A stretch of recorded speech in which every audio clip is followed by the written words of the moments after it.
The Bite of Camazotz. I was once a man like you, but as the days continue to pass, slowly I feel that humanity drift away from me. For over a month ago now, I took a trip down to Latin America.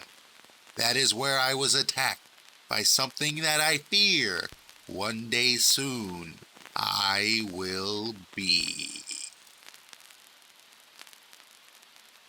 I signed up for a trip of adventure, but left with a disease after a fatal run-in that I know now has twisted my fate into something worse than the grave.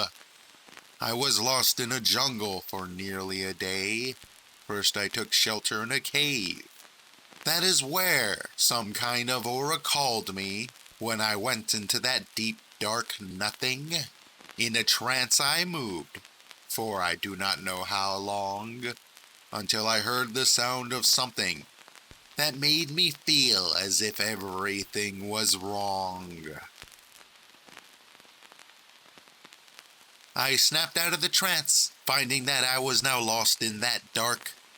That is when something bit me unseen. I let out a yap, and it returned with a hiss that sounded quite mean. It startled me greatly, so I quickly ran as hard as I could through that pitch black. I must have ran for hours, and by the luck of a rabbit's foot, I found my way out, lacking much tact. I thought I was a free man, but it was only after I had returned to the States. That is when I realized it did not matter how far I could run.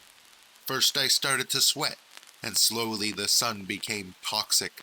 I knew the transformation had begun. Slowly my limbs began to melt and shift into something new, as ancient knowledge pounded through my skull, and I found old languages I had come to learn. All while my voice went, and the sound of a calling from afar beckoned I return. I let out that loud screech one night, as with what humanity I penned this dread. Now I fly off into the dark, returning to that call deep in the Mayan caves where my life has led.